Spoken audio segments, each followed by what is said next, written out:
Welcome to the Joy to the World Holiday Wine Batch, red, white, and festive food. I'm joined today by four very spirited wine lovers who are going to talk about their favorite wines to pair with holiday dishes from around the world. I'm going to let them introduce themselves to tell us a little bit about where they're based and maybe one of the most memorable wines they've had during holidays past. I'm going to start with Valerie. So over to you, Valerie. Well, hello, everybody. Happy holidays. My name is Valerie Stride. That's my full name, and I'm in Vancouver, BC. And my website is demystifiedvine.com. So I'm here because I love wine, obviously, and I love to share my passion for wine. One of the favorite wine memories that I have actually took place last Christmas when I went back to Toronto to visit my family, and I was perusing the LCBO stores, and I found a Baco Noir from Henry of Palam, and it was really, really beautiful. I'd never had a Baco actually, and so I got to sip that with my family, and it was comforting and velvety and lots of dark fruit, and it was cozy considering I'm not used to Toronto winters anymore. So. Great, Valerie. All right, I'll canter over to Sarah now. Okay, Sarah. Hi, everyone. Happy holidays. My name is Sarah, and I'm based out of Calgary, Alberta. I have a blog called Got to Get You Into My Belly, but the website is mantlesat.blogspot.ca, and I'm an aspiring wine writer. And I would have to say that my most memorable holiday wine was actually just about a week ago. My parents live back in Ontario. That's where I'm originally from. And because I'm not going to be flying home to see my family this year, they came out and we did our Christmas dinner this past weekend. And so we actually tucked in a few bottles. And the one that our family tended to like the most, well, the one that all three of us liked the most was Chateau Beaumont. It was the 2008 vintage. It comes out of the Haute-Médoc in Bordeaux. And although it's not, I wouldn't say it's as full-bodied as a normal Cabernet-driven Bordeaux wine, it was so beautiful. It's just so well-rounded, so well-structured, so complex, and just shows off some beautiful red fruit, some great vegetal notes, and even just a little hint of smoke, and I love that in my wines. And with that said, I'm going to pass the decanter on to Christy. All right, Christy. Good segue. My name's Christy Gardner. I'm living in Toronto, Ontario. And the wine that I wanted to talk about that is sort of important to me was actually the Burrowing Owl Merlot. It was the first wine that I had when I had lived in Victoria. And Victoria was a big love affair of everything West Coast, and so that wine was really, really special to me. I didn't know anybody at the time, and it was sort of, kind of like a nice big fat warm hug in a city where I didn't know anybody. So it's definitely up there for me as far as what's memorable and what I like to feel when I'm trying wine. So terrific. So that's definitely mine. And I'll pass it over to Adam. All right, Adam. Hi, my name's Adam Bauer, and I'm in Halifax, Nova Scotia. It's where I'm from. The wine that is most memorable for me over the holidays would definitely be Mission Hill Oculus. I lived in Jasper, Alberta for 4 years, and I didn't really consider myself a wine drinker until someone bought me Mission Hill Oculus for Christmas. And I brought it home with me after the holidays to Nova Scotia. I shared it with my family, and they loved it as well. It was my first really nice wine, Bordeaux blend style, really opened me up to what Okanagan's capable of. And every year after that, I had to bring a bottle with me, whatever vintage was out. The first one I had was a 2000, and what really sticks in my mind is the owner of the wine store in Jasper. He held on to every bottle he had. He actually had it locked behind key, and you had to convince him if you want to buy more than one bottle. So it was just really, something you want to get your hands on. It's pretty special. Oh, That's great, Adam. Thank you. From Oculus to, I was thinking memorable. I wasn't thinking so august like you guys. My most memorable was probably some of my first wine that I had. Scottish family, Nova Scotia, Adam. And we usually brought out the special box from the fridge.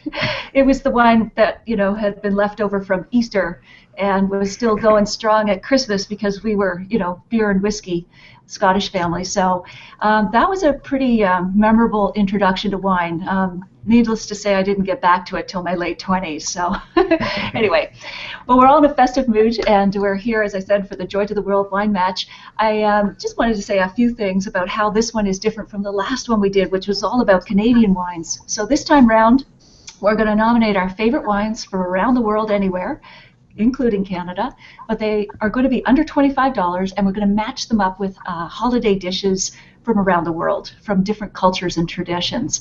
So again, this is truly a people's choice, bottoms-up kind of competition. You don't have to be a wine expert to participate.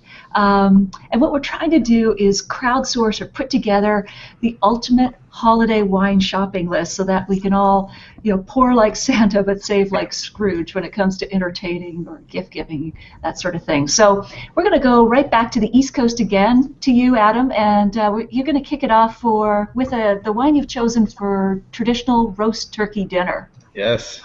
Who doesn't love turkey dinner? My family is from Germany originally, and they actually moved to United States, to South Carolina, then to Nova Scotia. Kind of funny, I moved from Nova Scotia to South Carolina. Never made it to Germany, but it kind of ties into this pairing for me. Thanksgiving dinner is traditional in North America and Canada and U.S., and my favorite wine to pair with that is Riesling, a nice German Riesling. So I brought a bottle of Dr. Zenzen Riesling. Oh, yes. Yeah. And this one is a 2009. And when you think Thanksgiving dinner, you think turkey, stuffing, gravy, potatoes, sweet potato, cranberry sauce. So you're into a heavy meal. You want a wine that's going to be a little lighter in alcohol, and this one is 8%. And also it has some sweetness too, some residual sugar, and that is going to go nicely with the cranberry sauce and the sweet potato. And it has some nice high acidity that will battle that richness of the turkey dinner. And it's very, very cleansing, so it helps you get through the meal, and hopefully you can make your way to dessert. Awesome. That's really great, Adam. And now we're going to go over to Christy in Toronto, because she has a great wine for bacala, the traditional Italian-Portuguese fish dish. Christy. Yes. The wine that I decided to go with for this was the Sokol Blosser Evolution.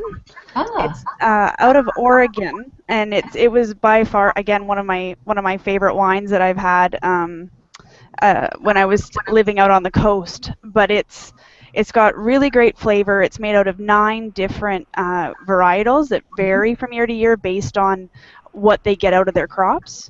And it's got it like Pinot Gris, it's got Pinot Blanc, it's got Chardonnay, and so there's just a whole bunch of different things there. So it's got the body that it needs to stand up to something like salt cod, essentially. But it can also pair nicely with something that's got a little bit of spice to it. So if you were to put it with like tomato sauce and olives and whatnot, it could work really well either way. Wow, that sounds great. Okay, well, let's fly back to Sarah in Calgary, and she is thinking about Moroccan lamb, that savory lamb stew that celebrates the end of Ramadan, the 9th month of the Islamic calendar, I think. Sarah. All right. Well, lamb tends to be a little bit more robust of meat. It tends to be a little bit stronger in flavor, and some might even describe it as having a little unique tang to it. So what you want to think of when you think of the heavier meats is you do want a wine that's a little bit more full-bodied to stand up, to have the structure to stand up to those strong flavors in the lamb. And the more spices you add to it, the more complex the flavors of the stew become. So you might want to find a wine that also has a complex flavor profile with similar flavors to help enhance the dish. So what I chose was Nugan Estates, Maclean Parish, 2010 Shiraz. And I chose it because it is very full-bodied, and the body will match up and it will help balance the weight of the dish. On top of that, I found that it had a very complex flavor profile, which included some spicy notes such as black pepper, some cloves, and as well some cinnamon. And that would bring out some of the spices that are used in that dish, such as coriander, ginger, and what have you. Great. And Sarah, what's the price on that wine? That one is sitting probably at the top of your echelon. It's $24.95 in Ontario liquor stores. Okay, well that's great. And Christy, did we get a price on your wine, Evolution? No, it's $16.95 at the LCBO. Oh, that's not bad. And Yep. Adam, back Yes, to your my wine. yeah, the Dr. Zenzen, that's 18.29 at the NSLC. You really can get great wines, I think, for reasonable prices, and that's what we're after. Under 25, but tasting like they cost double. Okay, Valerie, bring us home with fruitcake, the dessert that won't go away. Yeah. Or I'm trying to figure out a way that I can go for some reason and to Ontario for that scuffle block, or I love scuffle blocker. So yeah, fruitcake. You always finish a nice holiday meal with something sweet. And the wine, the dessert wine that I chose was the Quadi Essentia from California. And this one goes for $15.99 at the BC liquor store. It's a really beautiful dessert wine. It's lightly fortified to 15%. And it was actually aged in French oak barrels for about 2 months. It's just got really beautiful flavor of peaches and cream, apricot. You get a little bit of nice sort of candied lemon notes to it. And it's quite sweet, so of course, you know, your rule of thumb for dessert is that you would always make sure that your wine is sweeter than your dessert. So definitely I think this is sweeter than some fruitcake. But the other thing you could do with this, it's reasonable on the pocket, so you could actually make your own cake and drizzle some of this dessert wine over that, or you could make the Scotty. It's beautiful. That sounds great. So, yeah, it's great. Just beautiful orange blossom note. So I think it's quite versatile as well, which is great. So. Oh, that's awesome, Valerie. That's great. Okay, so we have covered 4 categories today. International dishes. Of course, we've got traditional turkey. We've got Moroccan lamb. We've got the bacala, the seafood dish, Portuguese and Italian. And we've got fruitcake, which is, I guess, the UK, but it's everywhere, it seems. 2 more dishes you can nominate wines for in this competition.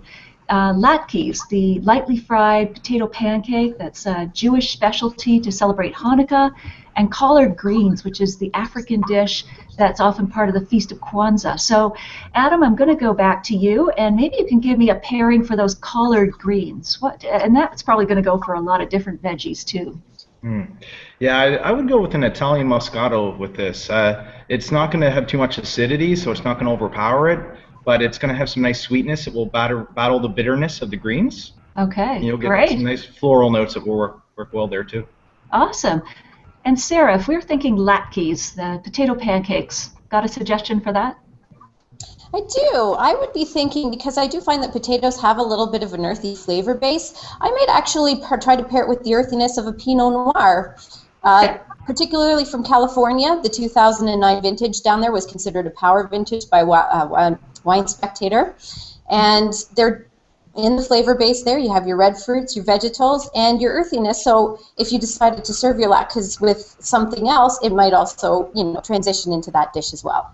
That's great. Yeah, you're right. And because sometimes they have it with sour cream or something like that. Good. All right. Christy, back to collard greens. Have you got a wine in mind for that?